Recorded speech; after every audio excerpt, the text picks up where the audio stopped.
नमस्कार दोस्तों, मैं हूँ संचित शर्मा और मेरे साथ जुड़े हैं अंकित आनंद। नमस्कार, नमस्कार। अ, आज अंकित जी और मैं आपसे एक संवाद करेंगे इतिहास को लेकर। उस इतिहास को लेकर जो हमसे छुपाया गया, उन शौर्य गाथाओं की तरफ एक बार फिर से चलेंगे।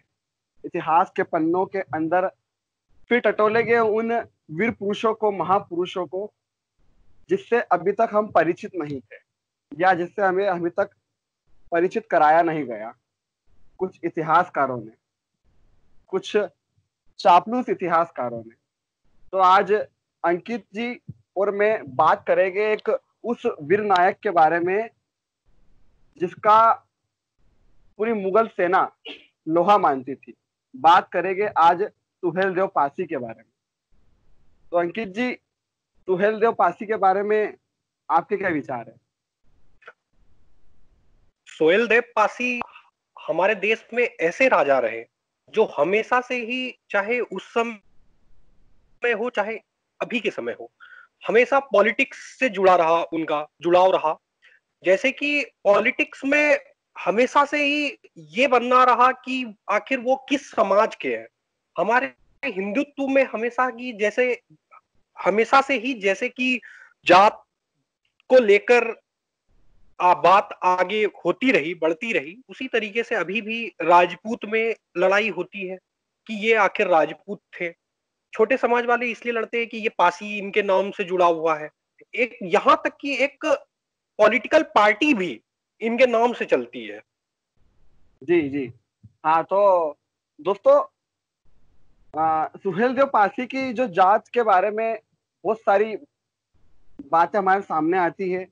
कुछ इतिहासकारों ने उसको बहुत तोड़ मरोड़ के पेश भी किया गया है। कोई बोलता है कि वे राजपूत थे, कोई कहता है वो कि अपने पांडव वंश के राजपूत थे, कोई कहता है वो जैन राजपूत थे, कोई कहता है वो तोमर और वंश के थे, तो कोई कहता है कि वो भल समाज के थे और कोई कहता है कि वो थेरू समाज के थे। जी, और इन सबके इतर हम जब देखते हैं, सुहेल देव पासी के बारे में पढ़ते हैं, तो हमें पता चलता है कि सुहेल देव पासी जो थे, वो उस जाति से आते थे जिस जाति को आज हिंदुत्व के अंदर निचला माना जाता है। दलित जो समाज होता है उसमें माना जाता है। तो अंकित जी जैसा बता रहे हैं कि आ, अब आपको ये समझने की जरूरत है और हमें ये समझने की जरूरत है कि जो सुहेल देव पासी थे, वे उस समय राजा थे। और जैसा कि इतिहास की जब हम पुस्तक पढ़ते तो उसके अंदर हमको पता चलता है कि वे एक दलित राजा थे। जबकि हमको क्या बताया गया है कि जो हिंदू समाज था वो अलग अलग वर्णों में बटा हुआ था। क्षत्रिय समाज, क्षत्रिय अलग थे, ब्राह्मण अलग थे, दलित अलग थे और वैश्य अलग थे। तो ऐसा समाज हमारा बटा हुआ था। तो ये आपको ही लगता है कि ये कहीं ना कहीं एक साजिश थी कि सारे और समाज को बांट दिया गया, जबकि दलित शरीर का कोई व्यक्ति, सुहेल जो पासी शरीर का कोई शौर्य, जिसका मतलब पूरा लोहा मानता था, पूरा एक मतलब अपने पूरा मुगल साम्राज्य, वो राजा था। जबकि दलित तो राजा हो ही नहीं सकता। हमारे हिंदू समाज में जैसा कि बताया गया है कि हमेशा से ही हम हिंदू बड़े बड़े उच्च तबके के लोग नीचे तबके के लोगों को दबाते हैं। लेकिन आप देख हाँ, सकते हैं कि हमारे जो सोहेल देव पासी जी थे, ये दलित समाज से आते थे और उसके बाद भी ये राजा थे। तो मैं यही तो बता रहा हूँ अंकित जी की क्या हमको फिर अब ये समझने की जरूरत नहीं है कि ये जो वर्ण व्यवस्था थी, ये 1200 ईस्वी के बाद आई या 1300 ईस्वी के बाद आई, या हो सकता है जब ब्रिटिश हुकूमत आई उसके बाद वर्ण व्यवस्था को स्थापित कर दिया गया कि देखो ऐसा था, ऐसा था। बिल्कुल, मैं भी यही कहना चाह रहा हूं कि जैसा कि हम लोग हिस्ट्री पढ़ते हैं, कॉलोनियल हिस्ट्री, आप सुन जानते ही होंगे कि हम लोगों ने कॉलोनियल हिस्ट्री पढ़ी। लॉर्ड मैक्यूले ने हमारे हिस्ट्री को किस तरीके से तोड़ मरोड़ कर हमारे सामने पेश किया। हमसे क्या क्या चीजें छुपाई गई और हमें क्या चीज बतानी चाहिए थी। तो आप देख सकते हैं, हमने कभी भी कॉलोनियल हिस्ट्री में कभी भी ये नहीं पढ़ा कि राजा सोहेल देव जी छोटे तबके के थे, या ऐसा उनके बारे में कहीं भी उतना ज्यादा जिक्र है नहीं। और अभी भी हमारे हिस्ट्री में कहीं ये बहुत कम ही चीज मतलब मौजूद है इनके बारे में, सोहेल देव जी के बारे में। तो हम ऐसा समझ सकते हैं कि जो हमारी सरकार जो मतलब पूर्व के अंदर जो हमारी सरकार रह चुकी थी, या जो ब्रिटिश हुकूमत थी, जो बाहर की जी तरक्की देखना नहीं चाहती थी, जो हिंदू समाज की तरक्की नहीं देखना चाहती थी, जो भारतीयों की तरक्की नहीं देखना चाहती थी, उसने इस तथ्य को हमेशा छुपाया हमसे। इतने बड़े राजा के बारे में हमको कुछ बात नहीं बताई गई, जबकि हमारे यहाँ पर कोई जातिगत व्यवस्था थी नहीं। सब एक हम्म सूत्र के अंदर पिरो हुए रहते थे, कोई ब्राह्मण कोई क्षत्रिय ऐसा कुछ भी नहीं था। हम जब दूसरी भी जब पुस्तक पढ़ते हैं, मतलब पुरानी, भले वो वेद व्यास की लिखी महाभारत हो, वो वाल्मीकि जी की लिखी जी रामायण हो, भगवान राम के जी ऊपर भी हम पुस्तक पढ़ते हैं, तो पता चलता जी है कि वो भी शबरी के साथ कैसे बैठते थे। उनका भी मतलब जो हम्म दोस्त थे उसके साथ वो एक ही आश्रम में पढ़ते थे। क्योंकि बाद में हम्म हमको ये बताया गया कि दलित को अलग पढ़ाया जाता था, ब्राह्मण को अलग पढ़ाया जाता, क्षत्रिय को अलग पढ़ाया जाता था। तो ये इतिहासकारों ने हमसे इतना छुपाया है। हम्म। तो इसका इतिहास को फिर उलट के देखना चाहिए, ये मतलब पूरा काला इतिहास लिखा गया है। तो सुहेलदेव जी पासी भी एक ऐसे राजा थे जिसके बारे में पाठ्य पुस्तक के अंदर होना था, या हाँ पाठ्य जी पुस्तक में नहीं होना था तो फिर लोगों की स्मृति में तो होना था कि सुहेलदेव पासी बहुत बड़े एक राजा थे। पर हमको किसके बारे में बताया गया? महमूद गजनवी के बारे में बताया गया। गजनवी के बारे में। जी जी जी ये महमूद गजनवी के समय का ही जो दौर था, जब सुहेलदेव पासी जब आए थे, उसके जी ऊपर जी। अंकित जी आपकी क्या टिप्पणी है? महमूद गजनवी महमूद जब आए थे। गजनवी। जी जी, महमूद गजनवी जो थे, महमूद गजनवी आप भी जानते हैं कि जिस तरह किस तरह से हमारे देश को आए, एंटर किए और हमारे देश में अपनी हुकूमत बनाए, और इन्हीं का भांजा हुआ मोहम्मद बिन कासिम, जो आप जानते होंगे 780 में जो हमारे देश में आ चुके थे। और मोहम्मद ये बिन मोहम्मद कासिम जी। गजनवी जो, जी मोहम्मद गजनवी जो थे, ये 17 बार हमारे देश में अटैक किए थे। 17 बार अटैक करने के बाद 1000 टू 1027 एडी तक हमारे देश में मतलब अटैक करते रहे बार बार, जी सत्रह जी। बार और सोमनाथ का टेम्पल, सोमनाथ का मंदिर के बारे में आप तो सुने ही होंगे। सोमनाथ के मंदिर पर कई बार अटैक हुआ इनके। ये मोहम्मद गजनवी ही थे जो हमारे सोमनाथ मंदिर पर भी, मंदिरों पर आक्रमण होता ही रहा है। जब भी ऐसे राजा आए जी हमारे जी। मंदिरों पर, मूर्तियां तोड़ी गई, हमारी संस्कृति को धूमिल करने की कोशिश की गई। जी। हमारे हमारे जितने भी चीजें जो हम हमारे भावनाओं से जुड़ी जुड़ी है, धार्मिक भावनाओं से, उनको हमेशा से ही आघात पहुंचाया गया। जी। तो आ, हम दर्शकों को बताना चाहेंगे कि जब ये महमूद गजनवी जब भारत आए थे, तो महमूद गजनवी के ही ये भतीजे थे। एक जी भतीजे जी, थे महमूद गजनवी के बारे में हम फिर से एक बार आए थे मोहम्मद अपने काजिम बेटल ऑफ है। जी जी जी। बेटल ऑफ बेटल ऑफ बेराइच पे वापस से आ जाते हैं हम। तो हम्म, जो महमूद जो गजनवी थे उनके भतीजे थे जिनका नाम था गाजी सैयद सालार मसूद। जी जी जी ये 16 साल की उम्र के अंदर ये भारत में आक्रमण कर चुके थे इनके पिता के साथ। इनके पिता का नाम था सैयद सालार साहू, जो कि भारत में हम्म। इन्होंने हमला करा था। तो इन्होंने काशी, दिल्ली, बहुत सारी जगह को जीत के मतलब ये मतलब जीत चुके थे। ये जीतते जीतते आगे बढ़ते जी रहा था इनका काफिला। इन्हें बहुत सारे राजाओं को साथ इकट्ठा कर लिया था, हिंदू राजाओं को मतलब बरगला दिया था कि इनके खिलाफ अपने को वो करना है, युद्ध करना है, इनके खिलाफ युद्ध करना है। तो ये 17 बार मतलब इन्हें जी। 17 कुछ ऐसे 21 राजा को अपने साथ में मतलब मिला लिया था। जब और मैं एक आपको हजार बताना चाहूँ मैं जी आपको बताना चाहूँ कि 1000 एडी से लेकर 1027 एडी तक जो है, सुल्तान मोहम्मद गजनी जो थे, गजनवी जी, ये हमेशा मतलब 17 बार अटैक किए थे। और उसके बाद दूसरी बार जो हमला हुआ वो 1192 एडी में हुआ था हमला। तो इसके बीच में ऐसा क्या हुआ कि इतने दिन तक हमला ही नहीं हुआ हमारे देश में? तो तकरीबन आखिर 150 साल। डेढ़ सही सौ बात। साल जी, तकरीबन 150 साल तक आखिर ऐसा कौन सा राजा था जो हमारे देश में मतलब युद्ध को रोका हुआ था, ये बहुत बड़ी इनको बात है घुसने अंकित। को रोका हुआ था? जी हाँ जी। जी अंकित, ये बहुत बड़ी बात है कि मुगल साम्राज्य के सामने ऐसा कौन राजा था जो 150 साल तक उनको रोक के रख रखा था, उसने हिंदुस्तान पर फतह नहीं करने दी थी। तो हमको इस हम इस तथ्य से अवगत ही नहीं है, हमारा जो आने वाली जो मतलब पीढ़ी है, या हमको भी तो पता ही नहीं है कि ऐसा राजा कौन था। तो वो कोई राजा अगर था तो सुहेलदेव पासी थे। सोहेल जब देव मैं जब पासी जी। हाँ, तो मैं आपको जब बताया था कि दिल्ली जीतते हुए ये बहुत सारी जगह जब जीतते हुए आगे बढ़ रहा था सैयद सालार हम्म। मसूद, तो जब वो बहराइच पहुंचा। जी। तो बहराइच पहुंच के उसने क्या करा कि वहां पे उसको एक मंदिर दिखा, एक मंदिर जो बहुत मतलब खंडर हो चुका था, जिसकी हालत बहुत खराब थी और खस्ता हालत थी, बाकी फिर भी उसकी भव्यता इतनी थी, इतना विराट मंदिर की मतलब जो मसूद था उससे वो देखते नहीं बना। वे सोचने लगा कि ये इतना खराब होने के बावजूद मंदिर की यहाँ पे मतलब इतना अच्छा क्यों बना हुआ है। तो उसके मन में ख्याल आया कि सबसे पहले मंदिर मतलब को टुटवा के मैं और यहाँ पे यहाँ पे है ना मजार बनवाऊंगा या अपने दरगाह तो बनवाऊंगा। उस समय आप देख सकते हैं उस समय के राजाओं का जो है मतलब उस समय के राजा इस प्रकार सोचते थे कि वो भावनात्मक रूप से मतलब इतने जुड़ चुके थे कि वो भक्ति पर ज्यादा ध्यान दे रहे थे, न कि हम्म, अपने सेना को मजबूत करने में। यही समस्या रह गई थी जिसके कारण वो हमारे देश में अटैक करते हैं। हाँ जी जी। हाँ, हिंदू उस टाइम एक साथ नहीं रह पाता था, और ये जो भड़काने का उनको काम था, तो ये ऐसी जो मुगल साम्राज्य जो पूरा आया था, इन्होंने ही भड़काया कि हम तो साथ पहले मिलके रहते थे। आज भी हमको भड़काने का ऐसी मतलब कार्य निरंतर जारी है, अलग अलग समाज में आज भी बटे हुए हैं, जातिवाद आज भी फैला हुआ है। तो जो मसूद थे मतलब सालार मसूद जब आए थे सन हम्म, 1033 ईस्वी में, जब वो आए थे तो उन्होंने सोचा कि इस मंदिर पर आक्रमण करके और इस इलाके में आक्रमण करके इसको अपने हाथ मतलब इसको हथिया लेते हैं। तो वहां पर जी जी। श्रावस्ती के राजा से उनका पाला पड़ा। हम्म। श्रावस्ती के श्रावस्ती के राजा थे वहां पर,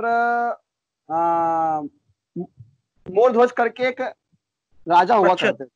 मोरध्वज अच्छा के सबसे ज्येष्ठ जो पुत्र थे उनका नाम था सुहेलदेव पासी। अच्छा अच्छा अच्छा अच्छा। तो तब दूर से मतलब ये जब जीतते हुए आए थे तो इनको क्या लगा कि हम यहाँ भी जीती जाएंगे। बहराइच में हम्म। हमला किया गया रात के अंधेरे में। अच्छा। तब हाँ, पूरा। हाँ ये जितने भी ये समुदाय के लोग ऐसे जितने भी थे, ये हमला करते ही रात में थे। लेकिन फिर भी उन्होंने मतलब जो ये सोहेलदेव पासी जी थे, उन्होंने मतलब इस तरीके से आराम से इनका इंतजार किया कि तुम कर लो, फिर उसके बाद मैं बताता हूँ। ये भी मैदान छोड़कर नहीं भागे थे। उस समय जो सेना थी इनकी इनकी सोहेलदेव पासी जी की 1,20,000 सेना थी, और ये लोग सारे भाला चलाने में निपुण थे। जी जी जी। इनकी इतनी बड़ी सेना थी, और उस सेना को जो लीड कर रहा था वो इनके और कोई नहीं, इनके पिता ही थे, सालार अच्छा। साहू करके। हाँ, सालार साहू जी जो इनके पिता थे, तो इनके पिता ने आके रात में हमला करा था। और हालांकि वो जो हमला हुआ था उसके अंदर वो जीत चुके थे, क्योंकि उन्होंने जी। रात के अंदर में बहुत सारे सैनिकों को मार दिया था। बहराइच के बहुत सारे सैनिकों को वो मार चुके थे। 1033 में जो सालार मसूद ने जो हमला किया था जी। 1033 ईस्वी, तो उस समय तो क्या हुआ था कि अपने जो सुहेल देव जी थे, ये 17 राजाओं को एकत्रित करके एक साथ हाँ करके हाँ। उस युद्ध किए थे इनसे। जबकि उनकी जो सेना थी, सोहेल देव जी की सेना 1,20,000, और जो ये सालार मसूद जी की सेना थी, ये जी। 1 लाख ही मात्र थी। तो बहुत ही अच्छे तरीके से ये युद्ध को जीता गया था। फिर उसके बाद जब ये युद्ध आगे बढ़ा, तो हम्म। 1034 ईस्वी था, ईस्वी मतलब सन चल रहा था, और 1034 ईस्वी में 10 जून का दिन था। जी जी जी। आ, हमला करने और कोई नहीं, ये खुद जो मोहम्मद गजनवी का जो भतीजा था सालार मसूद, वो खुद हमला हम्म। करने आया। अच्छा तो अच्छा अच्छा। अंकित जी एक योद्धा, जिसने हम्म मतलब उसकी जो तमाम जो जिंदगी थी, मतलब पहले का जो उसका अतीत था उसके अंदर उसने बहुत संघर्ष करा। मतलब जी। कहते हैं ना कि आग आग में तप तप कर वो आगे बढ़ा। ऐसा नहीं कि मतलब वो कोई बहुत बड़ा राजा पहले से ही था, जैसे हमारे यहाँ के बहुत सारे राजनीतिक लोग ऐसे हैं कि मतलब एक चांदी की चम्मच लेके पैदा होते हैं, जो पीढ़ी दर हाँ, पीढ़ी चलती रहती है, राजा का बेटा राजा, जो तो जैसा ऐसा लोगों के कहते बीच में रहना ही नहीं जानते हैं और राजनीति करते हैं और दुआई देते हैं लोकतंत्र की। तो तो ऐसे राजा वे नहीं थे। सुहेलदेव पारसी बहुत हैं। गरीबी के हाँ, अंदर मतलब, हाँ, बहुत, जमीनी स्तर के कह सकते हैं, हाँ, जमीन से ऊपर बने जमीनी हुए। स्तर के व्यक्ति थे। और हम्म जब उनकी जंग हुई हम्म मैदान में, हम्म एक हम्म ऐसे एक ऐसे राजा से जो बहुत सारे राज जीत के आ चुका था, हम्म हम्म, हम्म। और उसकी उम्र भी मात्र कोई 20 से 24 साल के लगभग ही हुई। जी जी एक बिल्कुल। अच्छा कद्दावर शरीर का राजा था, मगर 16 साल वो के 16 साल की उम्र में इन्होंने गद्दी संभाल ली थी अपनी, जी जी। राजगद्दी। मगर उसके चारों खाने चित्त हो गए जब सुहेल देव पासी ने उसके ऊपर आक्रमण करा। उसको अंकित जी इस कदर का मारा गया, इस कदर का मारा गया कि मरनो मतलब उसकी हालत इतनी खराब कर दी गई, मतलब इतनी निर्दयी हालत खराब कर दी गई, उसको वहां पे छोड़ के आ गए जो जंग का मैदान था वहां पे। तो ऐसा कहते हैं कि कुत्ते कौवे ने उसके मतलब जो उसका जो शव था उसको बहुत मतलब अपने नोच नोच के खाते रहे बहुत दिन तक। जी जी तो ये सुहेल देव पासीसरी के एक मतलब वीर योद्धा थे जो मतलब जिनका इतिहास ऐसा भी रह चुका है। इस जी तो ये जब जंग हुई, ये जब अपने बैटल ऑफ एराइज जब हुआ उसके बाद आप जैसे बताए थे 150 साल तक उनके मुगलों के दिल से दहशत ही खत्म नहीं हुई कि ये कितना खतरनाक राजा होगा। जी जी। तो इसलिए वो आक्रमण नहीं कर पाए और सुहेल देव पासी की उसके अंदर बहुत बड़ी एक जीत हुई थी। कहते हैं इसके बाद की जो कही गई थी सोहेलदेव पासी जी, मतलब जितनी जानकारी एकत्रित की, इससे मुझे ये पता चला था कि सोहेलदेव पासी जी, किसी ने बताया कि उसके कुछ दिन बाद सोहेलदेव पासी जी भी गुजर गए थे। लेकिन किसी ने कहा कि इसके कई मतलब साल तक, मतलब 30-35 साल तक सोहेलदेव पासी जी राज्य को संभाले हुए थे। लेकिन कहीं मतलब एकदम परफेक्ट जानकारी हमें इसके बारे में अभी नहीं मिल पाई कि किस समय हाँ उनकी मृत्यु हुई। हाँ अंकित जी, जैसा कि हम देखते हैं तो ये जो सुहेल देव पासी इनका सबसे पहला जिक्र आया था 17वीं सदी में जब शाहजहां जब राज कर रहे थे। तो शाहजहां के समय में एक लेखक थे अब्दुल रहमान चिश्ती करके। अब्दुल अच्छा अच्छा। रहमान चिश्ती ने एक दस्तावेज तैयार करा फारसी भाषा में। उस हम्म। दस्तावेज का नाम दिया मीरात मसूदी। आपने तो शायद उसको उसके बारे में पढ़ा होगा। मतलब जो था मीरात मसूदी के अंदर सबसे पहली चर्चा की गई थी राजा सुहेलदेव के बारे में। तो अच्छा। मीरात मसूदी का अर्थ तो होता है मसूदी का आईना, मतलब जो मसूद था मतलब राजा उसका आईना। उसके अंदर ये हम्म। चर्चा के अंदर पता चलता है, जब उसके अंदर हम पढ़ते हैं उसको तो उसके अंदर ये बताया गया कि कैसे मतलब जो सुहेल देव पासी थे उन्होंने इसको मारा मसूदी को। और अच्छा अच्छा। जी, और ये भी हमारे लिए विडंबना की बात है अंकित जी कि आज भी जो बहराइच है वहां पे राजा सुहेल देव को तो पूरी तरह से लोग भुला चुके हैं। जी जी। लोगों विडंबना के की क्योंकि इतिहास विडम हमको ऐसा बताया गया। जी जी जी जी, विडंबना की बात तो ये भी है कि हम लोग आज जो हिस्ट्री पढ़ रहे हैं वो देख रहे हैं आपकी किस स्तर तक हमसे कौन सी बात कितनी छुपाई जा रही है, हमें क्या क्या जी। बताना चाहिए और क्या क्या नहीं बताया जा रहा है। तो वो उस टाइम पे यही करा कि इतिहास से जिन लोगों ने काम संभाला इतिहास लिखने का, मतलब जी ये जी भले अपने नेहरू जी का समय हो या अपने ब्रिटिश काल के समय, तो ब्रिटिश के तो सब मतलब चापलूसी थे इतिहासकार सारे। तो उन्होंने क्या चीज बताई जिसके अंदर हिंदू का दोहन हुआ। जी उन्होंने हमें बिल्कुल। मतलब अपने मुगल जो शासक थे उनको बड़ा चढ़ाकर बताया। ऐसे ही जो हम्म। ये थे सालार मसूद जो थे जिनको उन्होंने सुहेलदेव पासी ने मारा था। तो सालार जी मसूद की जी। बहराइच के अंदर आज भी कब्र बनी हुई है, उनकी मजार बनी हुई है। उस हाँ हाँ दरगाह हाँ। पे लोग वहां पे जाते हैं। मेला मेला भी हाँ लगता है, 1 महीने का मेला लगता है वहां पे हाँ, सर। और गाजी मियाँ करके वो पूरे बहराइच के अंदर प्रसिद्ध है। जी जबकि जी जी। दूसरे छोर पे देखा जाए तो सहदेव सुहेलदेव पासी के बारे में वहाँ के लोग अभी तक अनभिज्ञ हैं। तो ये हम्म। इतिहासकारों ने हम लोगों से क्या क्या छुपाया है, ये तो एक किस कदर हमारी हिस्ट्री को राज बदला है, ये तो एक इतिहास मान को लो कि एक छोटा सा जो जिला था उसके राजा के बारे में बात बताइए, जिस एक ऐसे राजा ने जो छोटे जिले का राजा भले ही था, बाकी एक जी भयंकर तगड़ी सेना को उन्होंने मतलब पछाड़ के रख दिया था। जी मतलब मैं जब पढ़ता हूँ तो एक अंदर से हमारे है ना पढ़ के रोंगटे खड़े हो जाते हैं कि किस तरह से मतलब है ना भूखे शेरों की तरह मतलब इस्लामी सेना के ऊपर मतलब कैसे टूट पड़ते थे ये लोग, मतलब सारे राजा लोग हमारे हिंदुस्तान के। बाकी हमको इतिहास में कुछ भी नहीं पढ़ाया जाता है।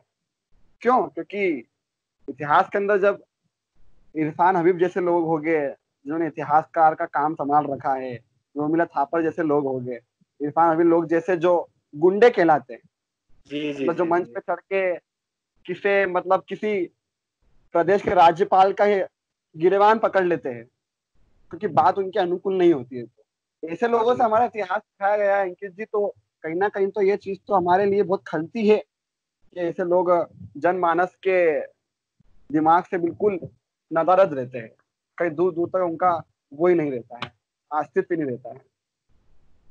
खैर सबको जागरूक होना पड़ेगा इसके लिए, और शुरुआत जी। क्यों नहीं से और आपसे तो हो। हाँ, तो अंकित, हमारा इसके पीछे सुहेलदेव पासी के गाथा बताने के पीछे हमारा मूल मकसद यही था। आज हम ये लोगों को बता दें कि एक तो हम आपको बैटल ऑफ बहराइच बताना चाहते थे कि कैसे इतने बड़े राजा हुए सुहेलदेव पासी, और दूसरी चीज हम ये बताना आपको सबसे बड़ी ये चाहते थे कि जातिगत व्यवस्था हमारे हिंदू समाज में कुछ थी नहीं, ठीक है। बाकी ये बाद में बना दी गई। अलग अलग बना वर्ण, दी गई। अलग अलग वर्णों में हमको बांट दिया गया। सब अपने अनुकूल से कैसे हनन करना है, उन्होंने हाँ, अपने अनुकूल से हनन किया। तो आज भी हम उसी उसी चीज पे लड़ते रहते हैं, रोते रहते हैं। आज भी समाजवाद इतना हावी है हमारे यहाँ पे कि उत्तर प्रदेश का राज्य आज भी आप देख लीजिए, आप बिहार देख लीजिए, बिल्कुल हर जगह आज बिल्कुल। भी जो राजनीति होती है वो पूरी तरीके से जातिवाद व्यवस्था पे ही होती है। ये यादव जी जी। वोट, वो मुस्लिम वोट, वो ये वोट, वो क्षत्रिय वोट, वो सवर्ण वोट। तो अभी भी हम उसी मतलब चक्र के अंदर फंसे हुए हैं, और अंग्रेज यही चाहते थे, वामपंथी इतिहासकार भी यही चाहते थे। कैसे किस प्रकार हमें हमारे देश को तोड़ कर रखा जाए, किस तरीके से तो डिवाइड कर दिया जाए। जी, तो लोगों से हमारा यही अपील है, यही निवेदन है कि आप इतिहास के पन्नों पे, जो काले पन्ने हैं इतिहास के, उस पे जो मतलब अक्षर नाच रहे हैं, उसको दबा के एक सफेद इतिहास को पढ़ना चालू कीजिए, सत्य को पढ़ना चालू कीजिए, शौर्य को पढ़ना चालू कीजिए, वीरता को पढ़ना चालू कीजिए। अपना अस्तित्व क्या था, हमारी संस्कृति क्या थी, हमारे साथ कितना अत्याचार हुआ, उन सब के बारे में पढ़िए। अकबर को महान तो कितने नहीं बताया, महाराणा प्रताप के बारे में पढ़िए, आप शिवाजी के बारे में पढ़िए। तो हम इसी तरह जुड़े रहेंगे, आपके बीच में लाते रहेंगे ऐसी तमाम जानकारियां, ऐसे तमाम शौर्य गाथाएं कई राजाओं के बारे में। तब तक आप हमसे जुड़े रहिए और देखते रहिए प्रलय लाइट। टीवी। धन्यवाद। धन्यवाद।